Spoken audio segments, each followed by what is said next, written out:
Hello future developers, আজকের আমাদের video topic হলো HTML এর SAMP ট্যাগ, বা একে আরেকটা নাম আমরা জানি, সেটা হলো দ্য স্যাম্পল আউটপুট এলিমেন্ট। তো চলুন শুরু করা যাক।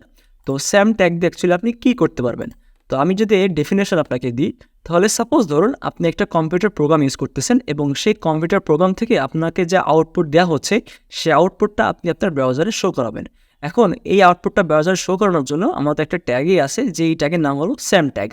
এখন এই SAMP ট্যাগ ইউজ করলে বা কী হবে? আমি তো এটা তো বাই ডিফল্ট একটা পি ট্যাগেও তো আমি ইউজ করে দেখাতে পারতাম আমার যে আউটপুটটা। এখন SAMP ট্যাগে যদি আপনি এটাকে দেখেন এখানে একটা এক্সাম্পল দেওয়া আছে, যে সাপোজ ধরেন এখানে কী দেওয়া আছে, the message from my computer, এবং সেই মেসেজটা কি, যে file not found, press F1 to continue.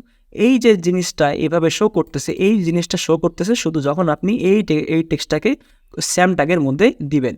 ঠিক আছে? SAMP ট্যাগের মধ্যে যখন আপনি কোনো একটা টেক্সটকে দিবেন, তখন এটা এইভাবে আপনার এই স্টাইলে এই ফন্টে এটা এভাবে শো করবে, যাতে আমরা যারা ইউজাররা আছি তারাও বুঝতে পারে যে এটা একটা কম্পিউটার প্রোগ্রাম থেকে হোক বা কোনো একটা একটা আলাদা কোনো একটা ফন্টের কারণে আমাদের এটার পরে কিন্তু একটা চোখ যাবে। হ্যাঁ, তো আমরা কিন্তু বুঝতে পারবো যে এটা একটু ভিন্ন কিছু। ঠিক আছে? এবং আমাদের যে ব্রাউজার সেও বুঝতে পারবে যে এই জিনিসটা অ্যাকচুয়ালি কোনো একটা কম্পিউটার প্রোগ্রাম থেকে একটা আউটপুট বের হয়েছে, সেই জিনিসটা এখানে শো করানো হয়েছে। ঠিক আছে? তো এই জিনিসটা যদি আপনি লিখতে চান, তাহলে আপনি কীভাবে লিখতে পারেন, আমি একটু জুম আউট করে দিচ্ছি এখানে। এখন এই জিনিসটা লেখার জন্য আপনারা সাপোজ ধরুন এখানে ফার্স্ট একটা পি ট্যাগ নিলেন, এবং আমি ধরুন এইটা একটা উদাহরণ আপনার সামনে দিচ্ছি, যে কী ছিল, যে মেসেজ ফ্রম মাই কম্পিউটার। ঠিক আছে? এখন এটা দিলাম, ভালো কথা। এবং এর নিচে ধরুন এখন আপনি ধরুন সেই মেসেজটা এখানে ধরুন আপনি শো করাবেন। এখন আপনি বা সিম্পল যদি আরেকটা পি ট্যাগ নেন, এবং পি ট্যাগের মধ্যে সাপোজ এখানে আপনি দিলেন যে ফাইল নট ফাউন্ড, আমি একটা দিয়ে দেখাই। এবং এখন আপনি যদি রিফ্রেশ করেন, তাহলে দেখেন এটা কিন্তু সিম্পলভাবে এইভাবেই দেখাচ্ছে, যেভাবে দেখানোর কথা। ঠিক আছে? কিন্তু এই দুটোর মধ্যে কিন্তু কোনো পার্থক্য নাই। আপনি যদি কোনো ইউজার দেখেন বা আপনি দেখেন নিজে, তাহলে আপনি কিন্তু বুঝতে পারবেন না যে এর মধ্যে কোনো পার্থক্য আছে। আপনার কাছে মনে হবে যে দুটোই সেম মতো। বাট আপনি যখন এই ফাইলের আগে আপনি একটা ট্যাগ দিবেন, সেই ট্যাগের নাম কি, যে SAMP ট্যাগ। ঠিক আছে? এবং এই SAMP ট্যাগের মধ্যে যখন আপনি এই টেক্সটটাকে দিয়ে দেবেন বা এই আউটপুটটাকে আপনি দিয়ে দিবেন, তখন এটাকে কি দেখাবে এখন কিন্তু দেখাচ্ছে কিন্তু ফাইল নট ফাউন্ড, এটা কিন্তু অন্য একটা ফন্টে হয়ে গেছে।